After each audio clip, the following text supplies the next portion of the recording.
দেশের মানুষকে সুষ্ঠুভাবে রাখতো তিনি, যে জানাইতো যে আমার মা আছে এখনো সুস্থ, এখনো দেশ এখনো মরে নাই, দেশের জনগণ এখনো আমাদের পক্ষেই আছে, আমরা দেশের পক্ষেই আছি।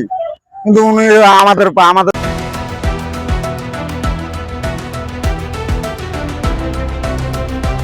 তারেক রহমান, উনার মা অসুস্থ, এখন পর্যন্ত উনি দেশে আসছেন না, ফিরে দেশে আসতেছেন না কেন?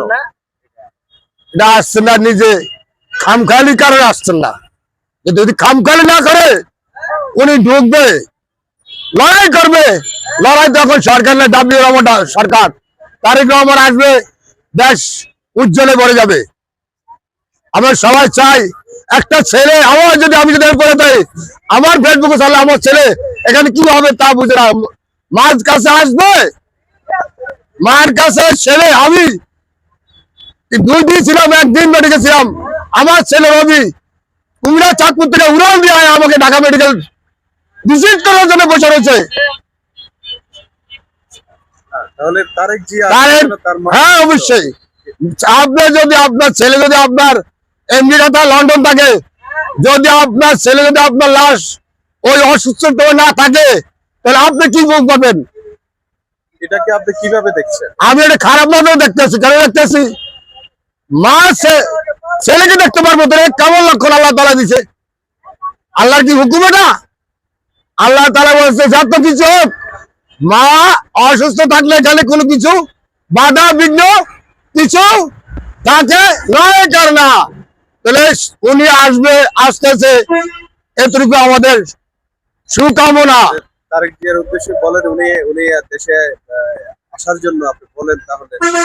উনি আসছে, নেতা কর্মীরা দাঁড়িয়ে আছে, ওনার পলিও তো যারা আপনারা যারা আছে তারা কাজ করতেছে, ওখানে কি নাশকতা হচ্ছে, ওখানে কি উন্নয়ন হচ্ছে আপনারা দেখতেছে। আপনারা মনে করবেন না যে ফিস্ট অফ হারিয়ে গেছে না, এটা মনে করবেন একে একে 3 বার সংসদ সদস্য উনি, প্রধানমন্ত্রী উনার পিএস ডাব্লিউ সিএনস এরা আহ্বান জানাইতেছে, আসেন আপনি, আসে আপনি রাজপথ বড় দেন, আপনার ফিল্ডে খেলেই ফিল্ডে যে উইকেট আমাদের যে আছে 1 বার না 3 বার প্রধানমন্ত্রী ঘরে উনি আসবো, সবাই মায়ের লাই সবার টান আছে, উনি আসবো, দেখা করবো, আদর যত্ন করবে। এটা এখনো তো আসছে না, কিন্তু আপনার থেকে জিনিসটা আপনি কেমন লাগতেছে? জিনিসটা আমার তো খারাপ লেগে গেছে, আর আসে না, উনি আসবো না, এটা আমরা কি করবো কোন, এটা দেশের সরকার আছে। ধন্যবাদ জনাব তারেক রহমান। আজকে মায়ের অসুস্থতা জেনেও সেই সন্তান ফিরে আসছে না, আপনাদের কেমন লাগছে? আপনাদের কেমন লাগছে? এটা আমাদেরকে খুব খারাপ লাগতেছে।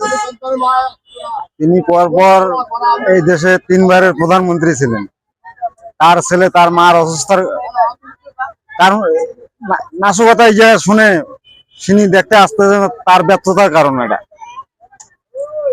উনি যেদিন ওনার মার যেদিন সুস্থতা কামনা করতো, ওনার পাশে থাকতো, বাংলাদেশে সবসময় ধরে রাখতো, দেশের লোকের সাথে মিল দিয়ে থাকতো, দেশের লোককে ভালোবাসতে জানতো, দেশের মানুষকে সুষ্ঠুভাবে রাখতো তিনি, যে জানাইতো যে আমার মা আছে এখনো সুস্থ, এখনো দেশ এখনো মরে নাই, দেশের জনগণ এখনো আমাদের পক্ষেই আছে, আমরা দেশের পক্ষেই আছি। কিন্তু উনি আমাদের সঙ্গে থাকেন না, উনি বিদেশে থাকে, বিদেশে থেকে বড় বড় কথা বলেন। এখন এই পরিস্থিতি থেকে অন্তত, যেহেতু মা অসুস্থ, এই অসুস্থতার সময় সন্তান কি দেশে আসা আপনি কতটুকু যৌক্তিক মনে করেন? আমি সাধারণ নাগরিক হিসেবে আমি মনে করি ওনার মার অসুস্থতার কারণে এখন এই দেশে ওনাকে জরুরি ভাবে আসার প্রয়োজন, যাই কোনো হোক না কেন দেশে ওনাকে আসতে হবে।